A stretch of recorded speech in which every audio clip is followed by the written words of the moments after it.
Hola, bienvenidos a un nuevo video que estamos subiendo al canal. Soy el pastor Freddy Salinas y en esta ocasión estoy acompañado con Pedro López, teólogo pentecostal de las Asambleas de Dios, quien escribió un libro, Así Comenzamos, el cual narra los comienzos del pentecostalismo, un libro interesante. Así que, Pedro López, bienvenido al canal, siéntete cómodo y también puedas saludar a la audiencia, Pedrito. ¿Qué tal, Freddy? Gracias por la invitación. Estoy muy contento de estar contigo nuevamente. Es la primera vez que nos reunimos. Y saludos para todos aquellos que están viéndonos ahí en las redes. Espero que esta conversación pueda ser de gran edificación para cada uno de ustedes. Excelente. Pero hay un tema que muchos seminaristas se preguntan. Tú eres profesor en el seminario, yo también soy docente en el seminario. Y esta pregunta es recurrente. Los jóvenes se preguntan ¿por qué no vemos manifestaciones del Espíritu Santo en estos tiempos? Tú eres historiador, además del pentecostalismo en el Perú. Probablemente has leído, en tus investigaciones has descubierto que en algunas décadas de los 30, 40, 50, había mucha manifestación del Espíritu Santo, había profecías, lenguas, sanidades. Y pues los jóvenes que han escuchado esas historias se preguntan, pero pastor, ¿por qué no vemos en estos tiempos esas manifestaciones espirituales? Así que este es un tema de interés y quisiera dialogar contigo, quisiera que nos compartas desde tu experiencia y tu conocimiento acerca de este tema. Para ello, Pedro, he elaborado aquí algunas preguntas que tú nos vas a ayudar a contestar. La pregunta número 1 ¿es verdad que hoy vemos menos manifestaciones del Espíritu Santo que en la iglesia primitiva? Bueno, esa sí es una buena pregunta, porque cuando hablamos de la iglesia primitiva nos remitimos en un primer momento a la iglesia de Hechos, que solamente abarca algunas regiones, ¿no? Y a medida que vamos avanzando en los siglos ya vemos iglesias más desarrolladas en Europa, en el norte de África, que no aparecen en el Nuevo Testamento. Entonces, según los escritos que han quedado de aquellas épocas, se ve la presencia de los dones espirituales en estas iglesias, pero ya para los años 200 se va hablando que van menguando o ya no se ven como antes. Esa pregunta que me haces hace a más de uno reflexionar. Yo creo que en este momento, por el hecho de que la iglesia de Cristo ya está en todo el orbe, ya está en toda la tierra, evidentemente hay muchos más milagros que en aquellas épocas donde la iglesia solamente estaba remitida a una parte de Asia, África y Europa. Entonces, viéndolo de esa manera, sí, hoy se dan más milagros, pero tal vez la pregunta sería la continuidad, ¿no? ¿Los vemos todos los días en nuestra vida como tal vez lo veían los cristianos de la iglesia primitiva? Ahí tal vez yo creo que la respuesta sería no, pero tal vez también porque responde a un propósito de Dios, ¿no? Entonces yo apuntaría a eso, ¿no? Como respuesta a esa pregunta. Ok, muy bien. Además surge otra pregunta, es que ya viniendo a un tiempo más contemporáneo, las personas que surgieron, digamos los pentecostales de la década de los 60 o 70, hoy en sus iglesias están un poco descontentos, ¿no? Ellos tienen como recuerdos de que en sus años de comienzos del Evangelio, aquí en este territorio, tenían mayor experiencia con el Espíritu Santo. Había profecía y siempre lo escucho, incluso en mi misma congregación, en otras congregaciones que visito también. ¿Crees, Pedro, que esas personas o nosotros en general tenemos una percepción equivocada del pasado o realmente ha disminuido la manifestación de los dones espirituales? ¿Cómo podrías aportar respecto a esta pregunta? Lo que veo es lo siguiente. Hace 50, 60 años, los cultos pentecostales eran totalmente distintos a los de ahora, ¿no? Y justo lo hablaba con algunos estudiantes de un diplomado en el cual estoy sirviendo como profesor, ¿no? Y ellos dan la razón en este punto porque son de diferentes países.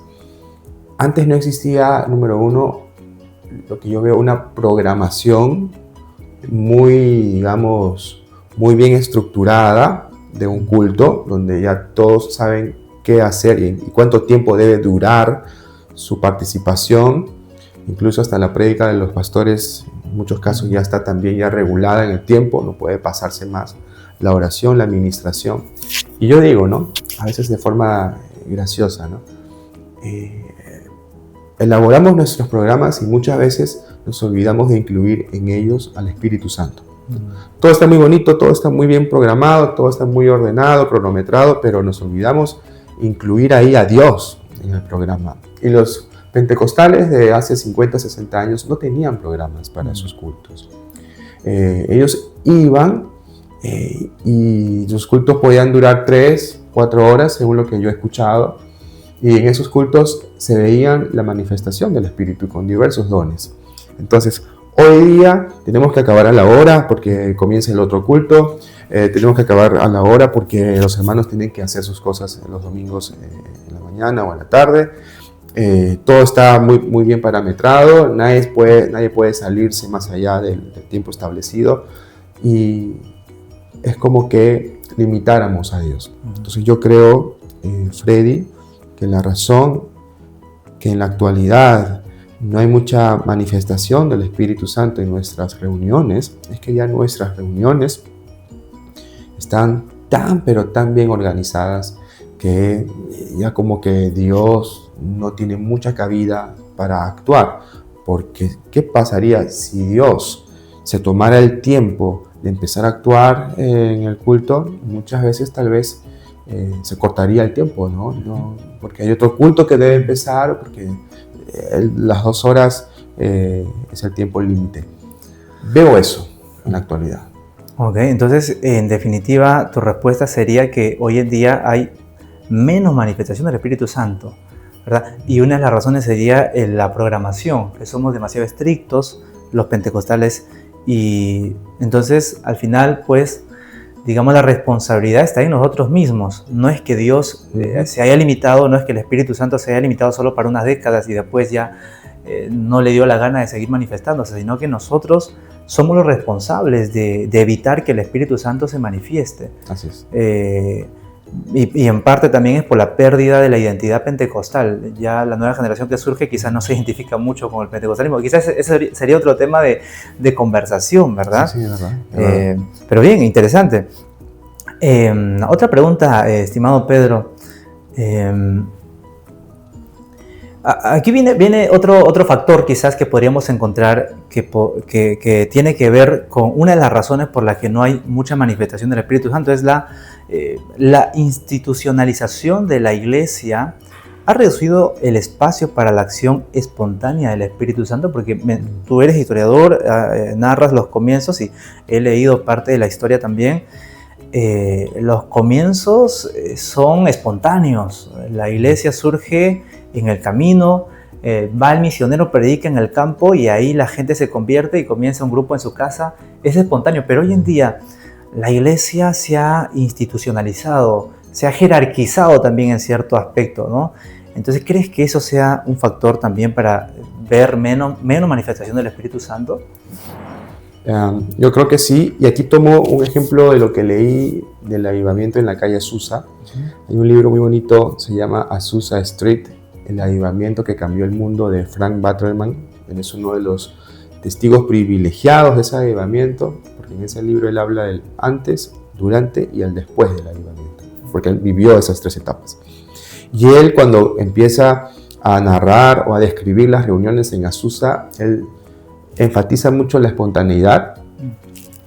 Ahí no había, aunque William Seymour era el pastor de esa obra, él fomentaba la participación de todos. Todo aquel que tenía algo que compartir se paraba libremente, iba al frente, y esa era la prédica del día. Seymour no tenía problemas en ceder el púlpito tal vez a un desconocido que pasaba por ahí. Estuvo en Azusa y Dios, como dice Batterman, lo ungió en ese momento para que él sea el predicador de la tarde o de la noche o de la mañana. Luego también narra de que hasta los niños, ¿no?, tenían la posibilidad, si eran ungidos, él recalca esto, si eran ungidos para que den el sermón en esa ocasión, se levantaban y empezaban a hablar en nombre de Dios la prédica del momento. Entonces, yo te pregunto, ¿eso podría suceder hoy día en nuestras iglesias? No. Definitivamente que no. Entonces, a medida que las iglesias pentecostales se fueron ya institucionalizando y hemos tomado los modelos de las iglesias ya existentes hasta ese momento, la alabanza también, decía este libro, era totalmente espontánea. Él tiene una crítica fuerte a los himnarios. Él decía que en Azusa el cántico espiritual, que podía ser en lenguas, o podía ser en el idioma natural de la gente, o tan solamente un sonido que aún eso él describe que ocurría en Azusa, pero con melodía. Él dice que todo eso fue apagado cuando aparecieron los himnarios. El himnario mató el cántico espiritual, dice en su libro. Entonces, tú ves denominaciones pentecostales que tienen en gran estima al himnario, porque en el himnario a veces se le toma como fuente de identidad. Pero bien, en Azusa no era así. La identidad era la espontaneidad, y la espontaneidad le otorgaba a ese lugar la identidad, el sello de pentecostales.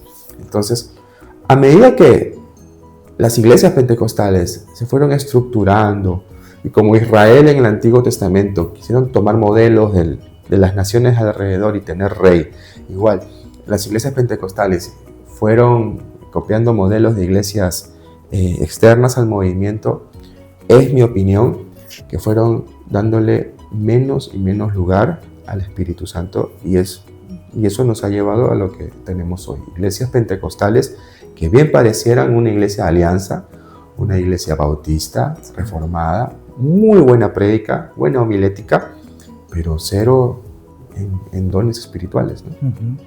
Sí, me llamó la atención cuando mencionabas acerca de la iglesia en Azusa, que era espontánea, que incluso los niños podían predicar, ¿no?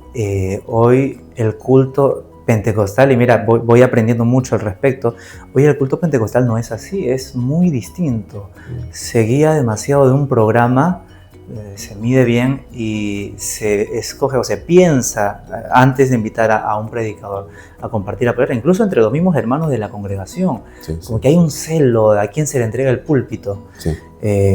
Pero parte de la identidad nuestra es la espontaneidad que hemos perdido, y un mensaje también para las personas que nos ven, que se han hecho esta pregunta: ¿por qué no hay manifestaciones del Espíritu Santo en estos tiempos? Bueno, estamos intentando responder a esa pregunta. Uno, decíamos, o Pedro comentaba, que es el programa que es muy estricto, muy limitado, y no se da espacio a que Dios intervenga, o no se da el espacio a que se prolongue un poco más el tiempo del culto. Y lo otro es la institucionalización. La iglesia hoy en día la iglesia es una organización, una institución un poco más fría.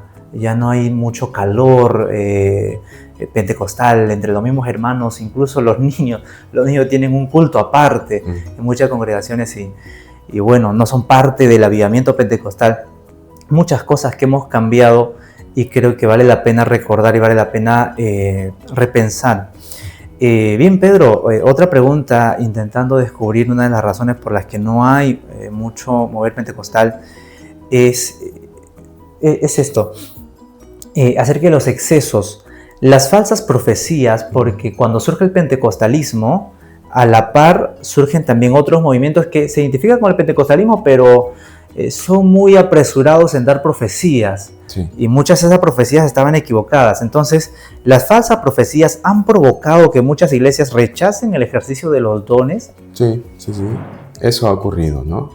Como diría San Ireneo, un padre apostólico del segundo siglo, creo. Por temor a la falsa profecía, no rechacemos la verdadera, ¿no? Siempre que hay profecías, siempre va a haber falsa profecía. Eso en la historia del cristianismo se evidencia. Jesús mismo dijo que vendrían falsos profetas. Entonces, muchas iglesias se han vuelto muy rígidas, muy contrarias a la policía, a la profecía. Iba a decir, se han vuelto como que policías de lo espiritual, porque por temor a que se profeticen cosas erradas o falsas doctrinas, tal vez, han prohibido en sus iglesias la profecía, el mover del espíritu, pero eso es un peligro. Pablo dice que no apaguéis al espíritu, y un verso, no recuerdo en este instante si es antes o después, él dice, no menospreciéis las profecías. Una de las maneras en las que se apaga al espíritu en una iglesia es menospreciando las profecías. La presencia del Espíritu Santo en una iglesia en donde Él se mueve, se manifiesta a través de la profecía, ¿no? Tanto es así que en los primeros siglos al Espíritu Santo se le llamaba mucho el espíritu profético. Y había un padre de la iglesia que decía, creo que era Cirilo de Jerusalén, ora al momento de tu bautismo para que Dios te haga digno de recibir el espíritu profético, dando a entender de que ora para que Dios te dé el don de profecía, que en la iglesia primitiva, en base a Corintios, se tenía en gran estima porque era el don que edificaba a la gente. Hoy día no se ve eso.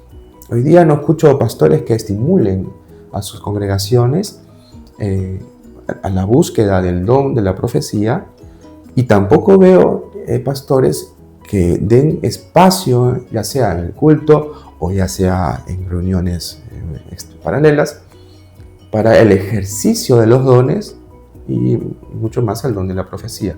Ahí, como tú decías, el problema es nuestro más que de Dios. Sí, sí. Bueno, me llama la atención cuando habla acerca de la profecía. He estado en servicios, en cultos, donde se ha profetizado cosas puntuales. Incluso estuve en una reunión donde se profetizó la pandemia, literalmente. A mí me sorprendió que al año siguiente vino la pandemia. Wow, pero también estuve, cuando me casé, me fui a vivir a Ancón con mi esposa y nos visitó un hermano que oró por nosotros y profetizó. Y el hermano dijo, dentro de poco vas a tener una hija, ¿no? Nos dio un nombre para la hija, pero eso no ocurrió. No ocurrió. Entonces, y ahí también viene una decepción o un miedo de parte de mi esposa, porque si el hermano, en nombre de Dios, porque supuestamente Dios le está revelando, dice vas a tener una hija en poco tiempo, pues uno lo cree, ¿no? Y cuando no ocurre hay una decepción y ahí hay un miedo. Entonces los pentecostales, creo, en ese aspecto también hemos sido en cierta forma heridos con falsas profecías que ha creado falsas expectativas o falsas esperanzas, y al final nos ha decepcionado. Y nuestra reacción ha sido, bueno, ya no creer más en las profecías. Pero como pastor, como maestro también en el seminario, y comparto aquí contigo, Pedro, debemos procurar orar y permitir que los miembros también pidan, o estimular a los miembros que pidan el don de la profecía.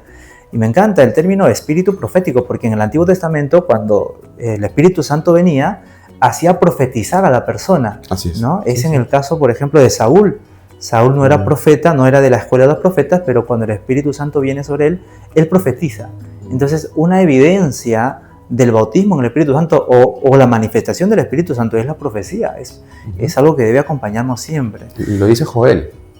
Joel nos dice, en los postreros días derramaré mi espíritu y hablarán en lenguas, dice, y profetizarán. Ahí hay toda una teología oculta que sería bueno luego, en otro momento, desenmarañar, pero la profecía es parte del derramamiento del Espíritu. La profecía, los primeros cristianos no concebían los tiempos mesiánicos en los que estamos sin profecía. O sea, la profecía es parte del derramamiento del Espíritu y debemos valorarla nuevamente. Excelente, bien.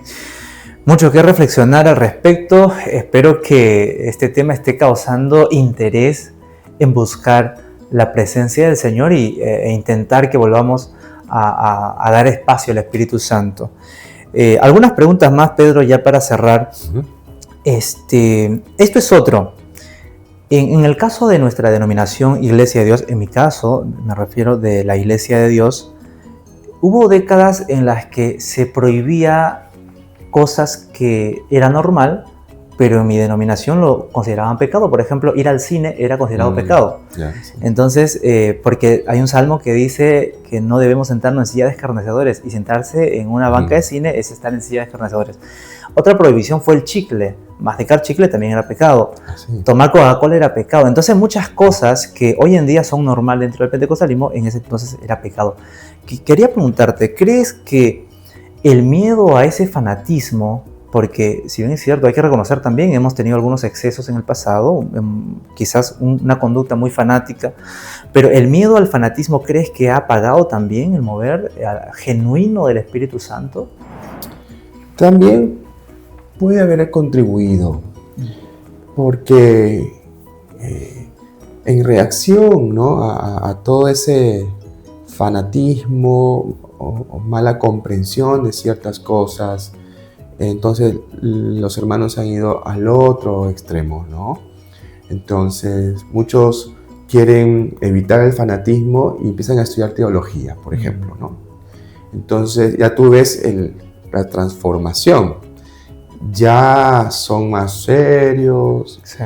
ya no exteriorizan sus emociones al momento de la alabanza, ya no lloran, ¿no? Porque como yo he visto eso, como que piensan ya superado ese momento, ¿no? Entonces, como que se enfrían un poquito y los dones, los carismas ya no los toman en cuenta. Para ellos lo más importante es la erudición. La enseñanza, el seguir aprendiendo, el seguir adquiriendo conocimiento, claro, para impartirlo. Pero veo ese caso mucho en las iglesias. Para combatir el fanatismo hay que instruirnos, hermanos, dicen. Hay que instruirnos. Y muchos en la instrucción se enfrían. Y hasta he escuchado casos de que se han vuelto ateos. Ese es el extremo. Sí. Pero no creo que deba ser así, ¿no? Yo creo que las instituciones pentecostales también tienen allí una responsabilidad para hacerle frente al fanatismo, explicando bien qué significa una vida espiritual, una vida ungida, una vida en el Espíritu, e incentivando y guiando a la gente, a los hermanos, a la búsqueda y a la práctica de los dones espirituales, ¿no? Porque sí, efectivamente el fanatismo ha dañado a mucha gente, ¿no? Sí.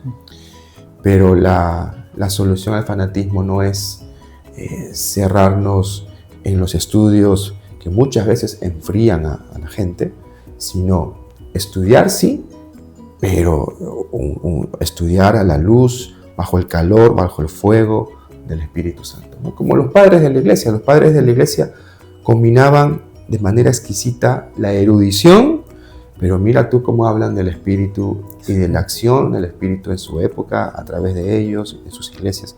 Ese equilibrio es el que debemos recuperar. Así es. Bien, excelente.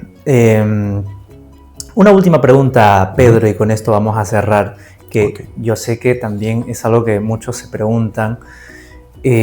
¿Por qué algunos testimonios, hoy en día, por qué algunos testimonios de milagros son más comunes en África, Asia y América Latina que en Occidente? En otras palabras, en sectores donde hay prohibición o hay marginación o hay rechazo al cristianismo. ¿Por qué ahí es más evidente, son más evidentes los milagros? Yo tengo dos razones, ¿no? Tal vez alguien que nos ve puede conocer algunas otras más. Yo digo solamente dos. En Europa ya el cristianismo como que se está diluyendo. El cristianismo ya no es una fuerza que impacta. Muchas iglesias, tal vez tú has escuchado, se están vendiendo o se están alquilando para cafés, para bares nocturnos, porque hay poca gente que va a la iglesia y no hay cómo mantener los tremendos edificios que allá hay. El cristianismo se está debilitando, entonces eso es evidencia de una fe que se va apagando. Y la Biblia es clara. Jesús no pudo hacer muchos milagros en Nazaret porque no creían en Él. Lo que permite que un mover del Espíritu, un mover milagroso, digamos, pueda verse en un lugar, en una ciudad, en un continente, en un país, es la fe. Y si en Europa la fe se está apagando, no esperemos muchos milagros, muchas sanidades. En cambio, el cristianismo en África es un cristianismo que va creciendo a pasos agigantados. Ya tú sabes que las zonas más fuertes para el cristianismo, gracias al pentecostalismo, es el cono sur, ¿no? América, África y partes de Asia, ya no Norteamérica, Europa. Entonces, el cristianismo se está trasladando a las zonas sur del mundo, porque en estas zonas el fervor aún está presente. En estas zonas del globo aún hay fe, una fe activa, hay una fe expectante. Tanto es así que lamentablemente en África ya creen cualquier cosa también. O sea, va un pastor embaucador y les ofrece, no sé, el agua bendecida o la tierrita no sé de dónde, y la gente cree y da dinero por eso. Pero aún hay fe, ¿no? Entonces yo creo que esas dos razones, ¿no? La secularización de Europa hace que ya la gente no esté expectante, ¿no? Y la fe que es posible ver aún en lugares como África, América del Sur es un continente muy, muy creyente, ¿no? Y eso posibilita que el Espíritu Santo pueda moverse aún a comparación de lugares como Europa, Estados Unidos, Norteamérica, donde ya el cristianismo se viene debilitando. Así es. Bien, interesante que el pentecostalismo tenga vigor en la zona sur del mundo, en la parte sur del mundo, pero bien. Amados hermanos, hemos llegado a la parte final de esta entrevista, de este conversatorio, intentando responder a esas preguntas que muchos se hacen en los seminarios, en las mismas congregaciones y en las redes sociales. Espero que este contenido, este video haya generado en ti expectativa y deseo sobre todo de buscar de Dios. Recuerda que somos pentecostales, tenemos una historia y mantengamos siempre la fe. Dios es un Dios de milagros, Dios no se ha limitado, Él sigue impartiendo dones, sigue haciendo maravillas en la congregación, pero démosle el espacio, permitamos y seamos sensibles y abiertos a lo que el Espíritu Santo quiere hacer en la iglesia. Cerramos este espacio, también quisiera compartir, este es un libro de mi autoría, Firme hacia adelante, así como Pedro. Yo también escribí la historia de mi denominación. Este libro narra los 70 años de la historia de la Iglesia de Dios del Perú, que comienza aquí en 1947, pero se formaliza en 1952 y estamos hasta el día de hoy existiendo por la gracia de Dios. Así que, Pedro, gracias por aceptar la invitación, gracias por venir. Espero que podamos seguir teniendo nuevas oportunidades para seguir dialogando. Realmente tu participación es una bendición para mí y yo sé que también para los que nos escuchan. Así que bueno, Dios los bendiga, mis hermanos. Bendiciones y gracias por la entrevista, Freddy. Ok, Pedro. Gracias.